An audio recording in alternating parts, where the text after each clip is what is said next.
Film के शुरू में हम देखते हैं कि कोरत के घर में बहुत ही प्यारा बच्चा पैदा होता है। वो उसका नाम हरकुलिस रखती है। उस वक्त के लोग एक राजा की पूजा करते थे जिसे वो अपना खुदा मानते थे। उसका नाम ज़्यूस था और ये बच्चा हमें ज़्यूस का ही दिखाया गया है। दूसरी तरफ हम ये देखते हैं कि ज़्यूस की बीवी को यानी रानी को जब ये बात पता चलती है कि ये बच्चा ज़्यूस का है, वो भी किसी इंसान से, तो वो आग बगोला हो जाती है।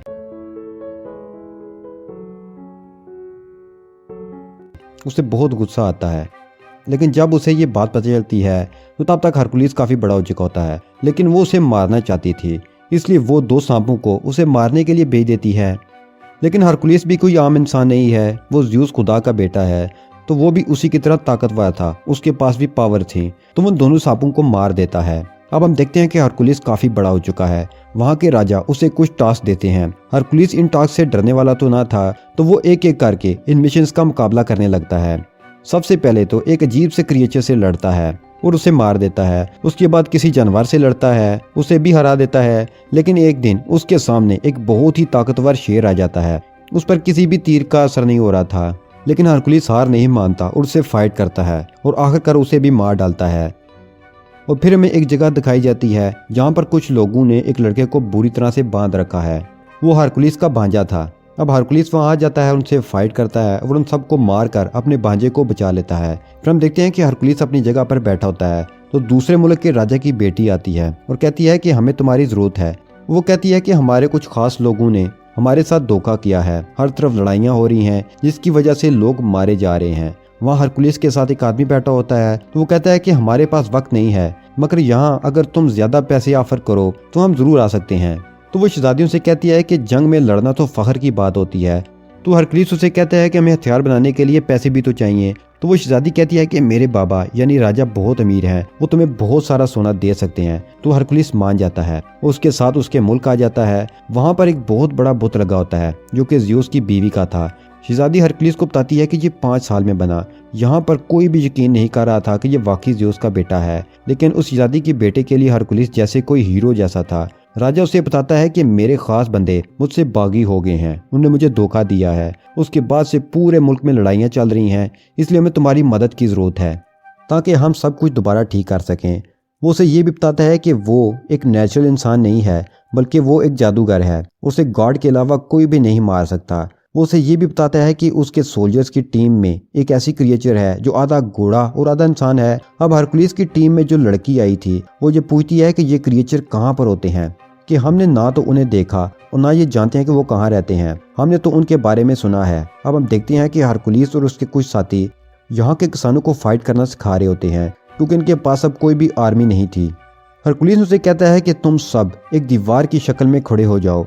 जैसे ही वो सब ऐसे खड़े होते हैं तो हरकुलिस का एक आदमी उनकी तरफ भागता हुआ आ जाता है और उनकी बनाई हुई दीवार को तोड़ता हुआ अंदर भाग जाता है। हरकुलिस उनसे कहता है कि इतनी कमजोर दीवार इस तरह रहा तो तुम लोग हार जाओगे। अब यहाँ हरकुलिस इन सब किसानों को ट्रेन कर रहा होता है कि हमें पता चलता है कि कुछ लोग उनके मुल्क पर हमला करने वाले हैं। जब ये बात हरकुलिस को पता चलती है तो वो जंग करने से मना करता है, क्योंकि वो कहता है कि जंग के बाद हमारे पास कुछ भी नहीं रहेगा। लेकिन वहाँ का राजा कहता है कि हम जितनी जल्दी इन लोगों का खात्मा करेंगे उतनी जल्दी ही हमारे मुल्क में सुकून हो जाएगा।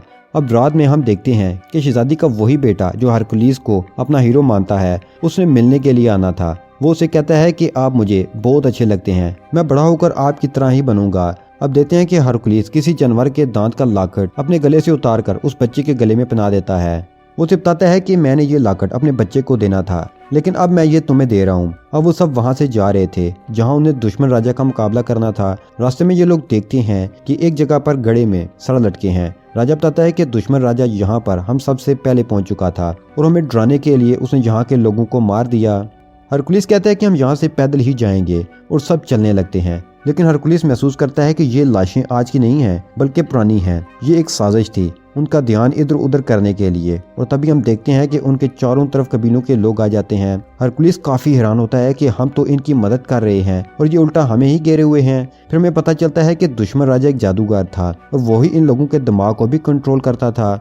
यहाँ पर ये कबीले वाले हरकुलिस और उसकी टीम यानी साथियों पर हमला कर देते हैं। इन सब में बहुत लड़ाई होती है और हरकुलिस बहुत अच्छी तरह से फाइट करता है और सबको मार गिराता है। अब यहाँ का राजा काफी परेशान हो जाता है क्योंकि उसके सिपाही मारे गए थे। हरकुलिस उसे कहता है कि मैंने तो आपसे पहले ही कहा था कि अभी ये सब ठीक नहीं है, मुझे अभी भी इनको कुछ सिखाना था। तो राजा उसकी बात मान लेता है, लेकिन हम देखते हैं कि हरकुलिस अब बहुत परेशान रहने लगा है और रातों को भी जागने लगा है। वो ख्वाब देखता है कि उसकी फैमिली मर चुकी है और उसे अपने ख्वाब में 3 मुंह वाला एक क्रिएचर भी दिखाया जाता है। हरकुलिस के आदमियों में से एक आदमी उसे कहता है कि यहाँ आने से पहले मैंने ऐसे क्रिएचर से बात की जो कि गॉड की बात सुनकर इंसानों तक पहुंचाती है और फ्यूचर के बारे में भी बताती है, और उन्हें तुम्हारे बारे में ये कहा कि तुम्हें अपना नामुकम्मल काम पूरा करना होगा। लेकिन हरकुलिस बहुत परेशान था तो वो इस बात पर ध्यान नहीं देता। हरकुलिस की एक बीवी और 3 बच्चे थे, उसके बच्चों को मार दिया गया जिसका कसूरवार भी उसे ठहराया गया। इसी वजह से उसे अपने मुल्क से भी निकाल दिया गया था। ये सब लोग दुश्मन राजा की तरफ पहुंच जाते हैं।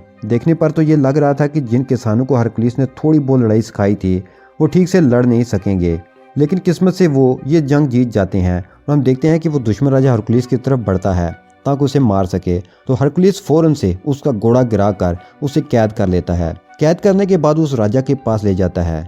दुश्मन राजा उससे कहता है कि तुमने मुझे बिला वजह कैद किया है, मैंने तुम्हारे मुल्क का कुछ नहीं बिगाड़ा। तो हरकुलिस उससे कहता है कि अगर तुमने नहीं किया तो किसने किया? तो दुश्मन राजा कहता है कि तुम खुद सोचो, जिस राजा के लिए तुम लड़ रहे हो अगर वो इतना ही अच्छा और ताकतवर है तो उसकी फौज उसके साथ क्यों नहीं है, उसे तुम्हारी क्यों जरूरत पड़ी है? तुम जिसके लिए लड़ रहे हो वो इंसान ठीक नहीं है। रात को एक प्रोग्राम होता है जिसमें राजा के सर पर ताज रखा जाता है क्योंकि उसने सब जगह पर कब्जा कर लिया होता है। वहीं पर दुश्मन राजा बंधा हुआ था, सभी उस पर हंस रहे थे, लेकिन राजा की बेटी यानी शहजादी जब ये सब कुछ देखती है तो उसे बिल्कुल अच्छा नहीं लगता और उसे उस दुश्मन राजा पर बहुत तरस आता है। हरकुलिस ये सब कुछ देख रहा था तो शहजादी के पास जाकर पूछता है कि ऐसा क्यों है, तुम्हारी आंखों में उसके लिए रहम क्यों आया? जो सच है तुम मुझे बता सकती हो।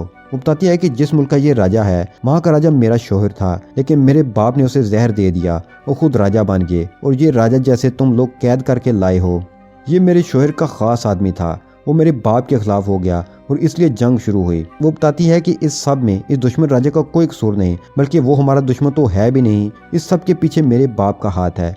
मैं अपने बाप के खिलाफ इसलिए कुछ नहीं बोल सकती क्योंकि मेरा एक छोटा सा बेटा है जो कि अभी उनके कंट्रोल में है, और वो उसे कहती है कि मेरे बेटे को यहाँ से ले जाओ और उसे अपनी तरह की ट्रेनिंग दो। यहाँ राजा का खास आदमी आता है और हरकुलिस से कहता है कि आपको राजा ने याद किया है। हरकुलिस राजा के पास जाता है तो राजा उससे कहता है कि मैं बहुत खुश हूँ कि तुमने आम इंसानों और किसानों को जंग के तरीके सिखाकर हमें जंग जितवा दी, और आज मैं राजा हूँ, आगे से वो लोग दूसरे लोगों को लड़ाई के तरीके सिखाएंगे। आहिस्ता आहिस्ता मैं पूरी दुनिया पर कब्जा कर लूंगा और ये सब तुम्हारी वजह से हुआ, क्या तुम मेरे खास आदमी बनोगे? हरकुलिस सुनकर मना कर देता है तो बादशाह कहता है कि ठीक है, जैसे तुम्हारी मर्जी, मैं तुम्हें सोना देता हूँ, उसके बाद तुम यहाँ से चले जाना। अब जब राजा बन चुका हूँ तो मुझे तुम जैसे लोगों की क्या जरूरत? अब हरकुलिस और उसके साथी अपना सोना लेकर वहाँ से चल पड़ते हैं। तो तभी वो देखता है कि आसपास गांव के लोग खड़े हैं। वो लोग काफी उदास दिख रहे थे। दरअसल वो नहीं चाहते थे कि हरकुलिस वहां से जाए। हरकुलिस ने उन्हें रहने के तरीके जो सिखाए थे। हरकुलिस जैसे ही ये सब देखता है तो वो अपने सोने की थैली फेंकता है और वो कहता है कि मैं यहीं रहूंगा क्योंकि यहाँ के लोगों को मेरी जरूरत है। हरकुलिस का एक साथी कहता है कि आप क्या कर रहे हैं, हमें अपना सोना मिल चुका है और अब हमें यहाँ से निकल जाना चाहिए। लेकिन हरकुलिस के बाकी साथी भी अपना सोना फेंक देते हैं और हरकुलिस के साथ ही रुक जाते हैं, सिवाय उस एक आदमी के। वो अपना सोना लेकर वहां से चला जाता है। अब हरकुलिस और उसके साथी सीधा राजा के कमरे में आते हैं, लेकिन राजा के आदमी इन सब को घेर लेते हैं। वहाँ शहजादी और उसका बेटा भी होते हैं। अब राजा का खास आदमी उसे बताता है कि आपकी बेटी हरकुलिस से कहती है कि मेरे बेटे को अपने साथ ले जाओ। ये सुनते ही राजा अपनी बेटी से उसके बेटे को छीन लेता है। यहाँ पर राजा के आदमी हरकुलिस पर हमला करता है और वो बेहोश हो जाता है, और जब उसे होश आता है तो वो देखता है कि वो बड़ी बड़ी जंजीरों से बंधा हुआ है। और तभी वहाँ उस मुल्क का राजा आ जाता है जहाँ पर हरकुलिस बड़ा हुआ था। हरकुलिस ने हमेशा उसका साथ दिया, उसके लिए कई जंगें लड़ी, लेकिन यहाँ पर उसने भी धोखा दिया और उसी बुरे राजा के साथ एग्रीमेंट कर लिया कि हम मिलकर दुनिया पर कब्जा करेंगे।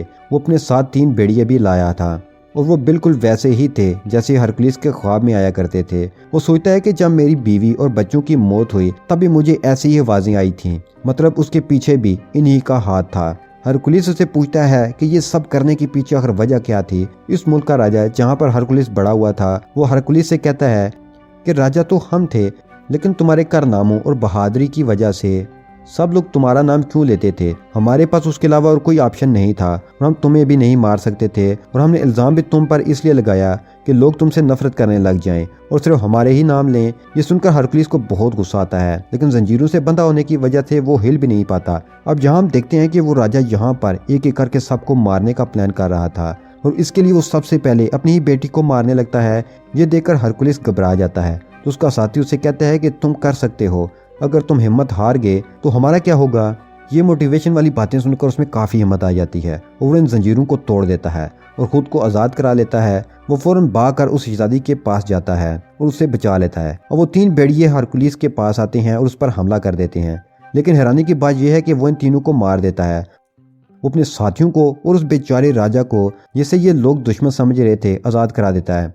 अब वो दोनों बुरे राजा वहां से भाग गए थे, लेकिन हरकुलिस किसी तरह से उस बुरे राजा को पकड़ लेता है जिस मुल्क में वो बड़ा हुआ और उसी के खंजर से मार देता है, बिल्कुल उसी तरह जिस तरह उसने उसकी फैमिली को मारा था। उसके बाद वो अपने साथियों को लेकर महल की तरफ जाता है। वो देखता है कि राजा बहुत ज्यादा फौज के साथ खड़ा है और राजा के आदमी शहजादी की बेटी के गले पर खंजर रखा हुआ है। राजा हुक्म देता है कि उसके बच्चे को मार दिया जाए, लेकिन तभी यहाँ पर एक आदमी आता है जो हरकुलिस का साथी था और सोना लेकर वहां से चला गया था।